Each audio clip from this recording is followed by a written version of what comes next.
Welcome back to Valley View Live. Today, lead vocalist of Raiding the Rock Vault, Stephanie Calvert, joins us as our very special guest host. And you're biting your finger because I'm just hearing, a little birdie told me there's some breaking news. Breaking news. Okay, spill.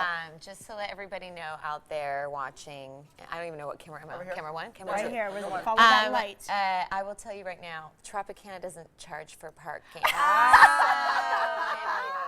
So gotta come see the at Raiding the Rock Vault. Yeah, free parking. It's great. You cannot beat that. No. That's priceless. See, now that's a treasured. thing. You can be like, oh, parking is free. Like, it's actually a thing now. Free parking at the Trop.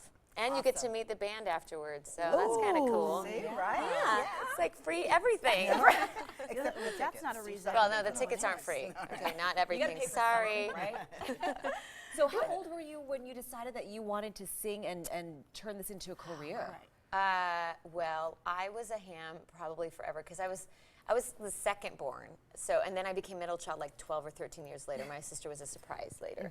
But I just always performed for like stuffed animals and stuff like that. And then I got into theater, and then theater was like the greatest thing ever. And then after I graduated, I just got into this cover band called Love Shack that used to play at the Texas station a long time ago.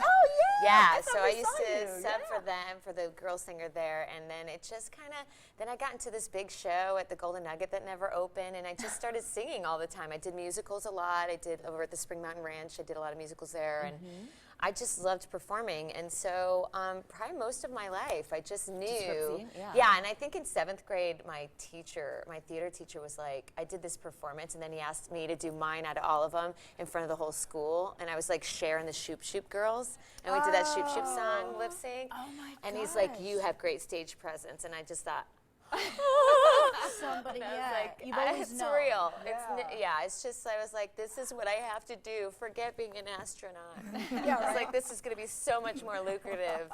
So, then I just started performing all the time and just doing lounges and stuff. And then the Starship thing came at a really cool place and changed my life. So it's been amazing. Well, you're such a Vegas girl. You've seen the music scene change here. Yeah. What do you think of where it is right now?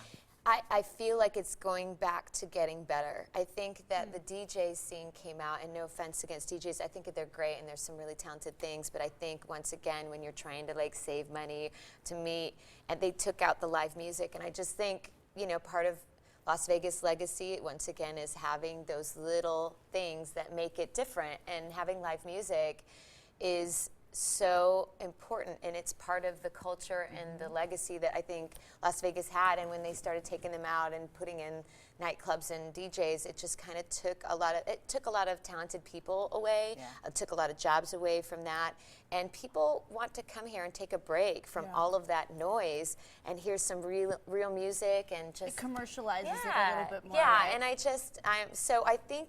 think that some people are learning that, you know, having that is great for a minute, but it's gonna wear down, and having live music will always be a good choice. Yeah. Always. Speaking of live music, this one person is king when it comes to live entertainment music. legend. Yeah. Let's just say that. Legend and icon, living legend. He helped put our city really on the map with live music. Right. Friends with the Rat Pack, friends with Elvis Presley. So recently, Mr. Las Vegas himself, Wayne Newton, recently took me